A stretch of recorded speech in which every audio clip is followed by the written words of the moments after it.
ان کے چہرے پر ایک گہری اداسی پھیل گئی اور انہوں نے سر جھکا لیا۔ حجرے میں کئی منٹوں تک ایسی خاموشی چھا گئی کہ وہاں موجود شاہی کرندوں کے سانسوں کی آواز بھی صاف سنی جا سکتی تھی۔ دارا شکو دل ہی دل میں کانپ رہا تھا کہ کہیں درویش ناراض نہ ہو گئے ہوں۔ کچھ دیر کے بعد حضرت میاں میر رحمۃ اللہ علیہ نے سر اٹھایا۔ ان کی آنکھوں میں عجیب سی چمک تھی۔ انہوں نے دارا شکو کی طرف دیکھا اور ایک ایسا جملہ ارشاد فرمایا جس نے تاج محل کی پوری تاریخ کا رخ ہی موڑ دیا۔ انہوں نے فرمایا کہ دارا، تمہارے باپ کو یہ لگتا ہے کہ وہ اپنی ملکہ کی محبت میں یہ محل بنا رہا ہے، لیکن اس عمارت کی بنیادوں کے نیچے مغلوں کا وہ تکبر دفن ہے جو زمین کو قبول نہیں ہے۔ جاؤ اپنے باپ سے جا کر کہو کہ تاج محل کی بنیادیں تب تک قائم نہیں ہوں گی جب تک اس زمین کا وہ حق ادا نہیں کیا جائے گا جو تاریخ کے پنوں سے مٹا دیا گیا ہے۔ دارا شکو حیران رہ گیا۔ حق؟ کون سا حق تھا؟ وہ زمین تو شاہی ملکیت تھی، اسے تو باقاعدہ خریدا گیا تھا۔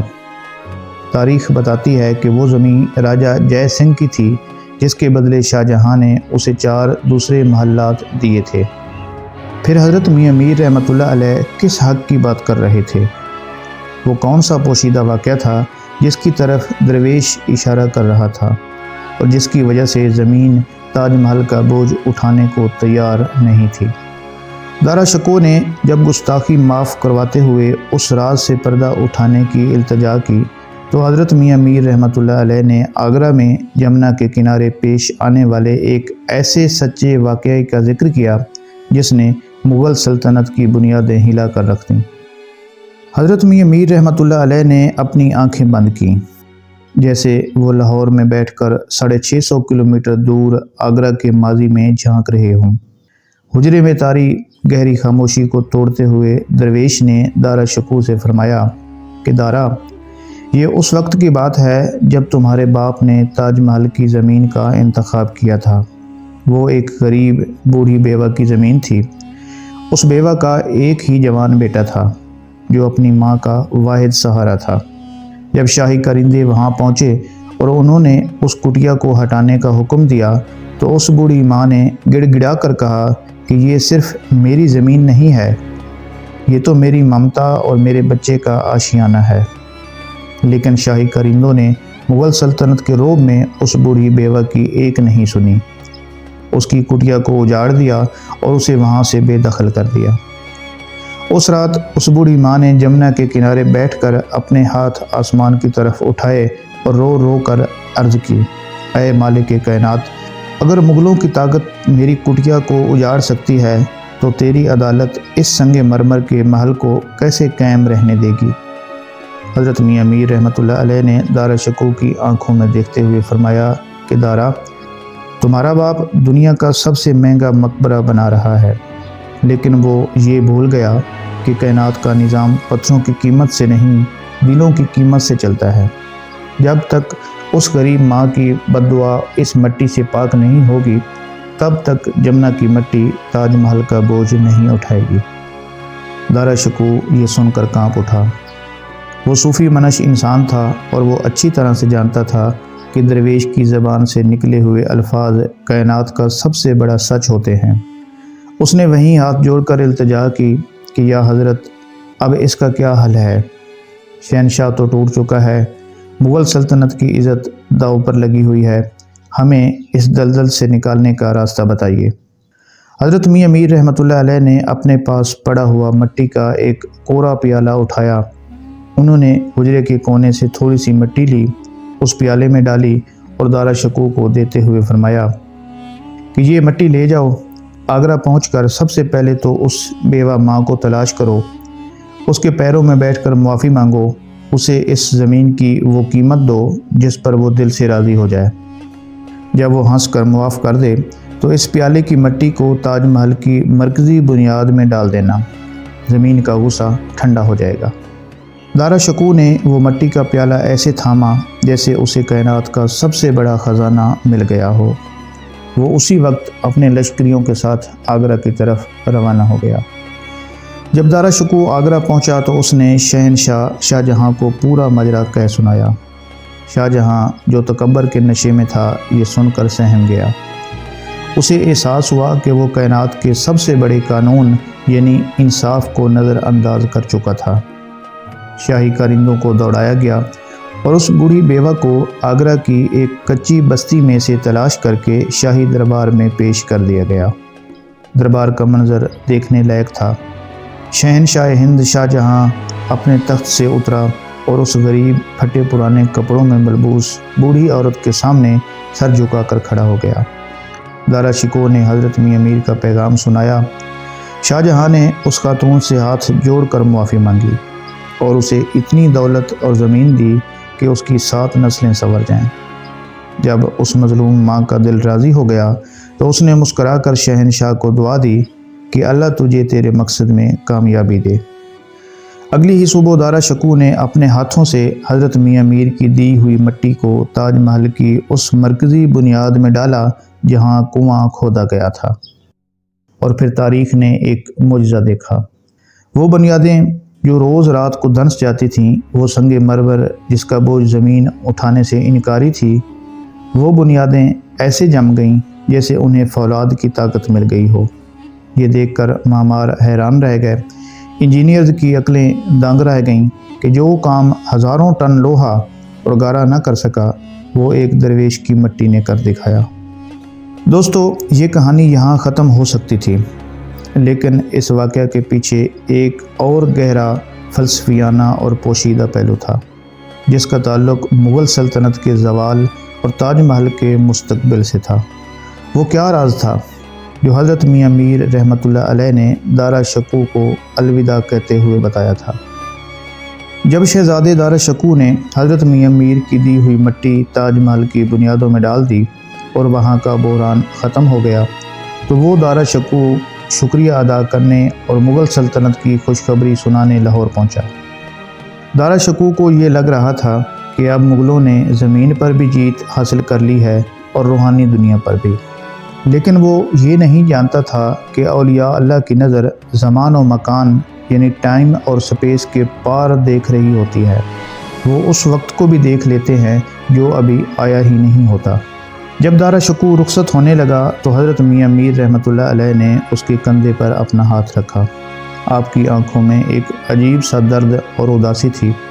انہوں نے دارا شکوہ سے فرمایا کہ دارا، تاج محل تو بن جائے گا اور دنیا صدیوں تک اس کی خوبصورتی کی تعریف بھی کرتی رہے گی، لیکن یاد رکھنا، جس سلطنت کے بادشاہوں کو ایک محل بنانے کے لیے ایک فقیر کی مٹی کی ضرورت پڑ جائے، اس سلطنت کی مادی طاقت کا زوال شروع ہو جاتا ہے۔ تمہارے باپ نے اس غریب ماں کا حق تو ادا کر دیا، لیکن مغلوں کے خون میں غرور کا جو بیج بویا جا چکا ہے وہ اب ایک ایسی فصل لے گا جسے یہ سلطنت برداشت نہیں کر پائے گی۔ درویش نے ایک ٹھنڈی آہ بھری اور فرمایا کہ میں دیکھ رہا ہوں کہ اسی تاج محل کے سامنے، اسی آگرہ کے قلعے میں تمہارا باپ اپنے ہی بیٹے کے ہاتھوں میں قید ہوگا، اور وہ اسی سنگ مرمر کو حسرت بھری نگاہوں سے دیکھے گا۔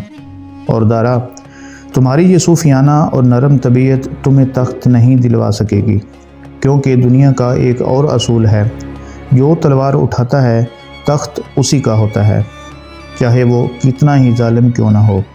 دوستو، تاریخ گواہ ہے کہ حضرت میاں میر رحمۃ اللہ علیہ کی زبان سے نکلا ہوا ایک ایک لفظ حرف بحرف سچ ثابت ہوا۔ تاج محل مکمل تو ہوا، لیکن اس کے بنتے ہی مغل سلطنت کے اندر حکومت کے لیے وہ خونی جنگ شروع ہو گئی جس نے پوری تاریخ کو بدل دیا۔ شاہ جہاں کے اپنے بیٹے اورنگزیب عالمگیر نے تخت حاصل کرنے کے لیے اپنے ہی سگے بھائی دارا شکوہ کو قتل کروا دیا اور اپنے بوڑھے باپ شاہ جہاں کو آگرہ کے شاہی قلعے کے ایک اندھیرے برج میں قید کر دیا۔ شاہ جہاں نے زندگی کے آخری 8 سال اسی قید خانے میں گزارے، جہاں سے وہ صرف کھڑکی کے سریوں سے جمنا کے پار تاج محل کو دیکھ سکتا تھا، جس کے لیے اس نے دنیا بھر کی دولت پانی کی طرح بہا دی تھی۔ دوستو، اب ذرا سا رک کر سوچئے اور اس پورے منظر کو محسوس کیجئے۔ یہ کہانی صرف ایک محل کی تعمیر یا ایک درویش کی کرامت نہیں ہے، یہ دراصل قدرت کے اس اٹل قانون کی کہانی ہے جسے ہم مکافات عمل کہتے ہیں۔ شاہجہاں نے سمجھا تھا کہ وہ دنیا کا امیر ترین انسان ہے۔ وہ 20,000 مزدوروں اور شاہی خزانوں کے زور پر اپنی محبت کو ہمیشہ کے لیے امر کر دے گا۔ لیکن قدرت نے اسے دکھا دیا کہ اگر غریب بیوہ کی جھونپڑی اجڑنے پر آسمان ہل سکتا ہے تو کائنات کے سچے بادشاہ کے سامنے مغلوں کا تاج و تخت کوئی بھی حیثیت نہیں رکھتا۔ آج 350 سال گزرنے کے بعد بھی تاج محل اپنی جگہ پر قائم ہے۔ دنیا بھر سے لاکھوں لوگ اسے دیکھنے آتے ہیں، اس کے سفید سنگ مرمر کی چمک کو دیکھتے ہیں اور اسے محبت کی نشانی کہتے ہیں۔ لیکن بہت کم لوگ جانتے ہیں کہ اس سنگ مرمر کے پیچھے ایک غریب ماں کے آنسو، ایک شہنشاہ کا غرور اور ایک درویش کی مٹی اور مغلوں کے زوال کی ایک خوفناک داستان چھپی ہوئی ہے۔ سچ تو یہ ہے کہ عمارتیں پتھروں سے نہیں بلکہ انصاف سے قائم ہوتی ہیں۔ اگر پتھروں کی قیمت سے سلطنتیں بچ سکتیں تو آج آگرہ کے قلعے میں مغلوں کے چراغ جل رہے ہوتے۔ لیکن قدرت کا فیصلہ یہی ہے، جب انسان مٹی پر غرور کرتا ہے تو مٹی اس کا غرور نکل جاتی ہے اور پیچھے صرف ایک عبرت کا نشان رہ جاتا ہے، جسے دنیا تاج محل کہتی ہے۔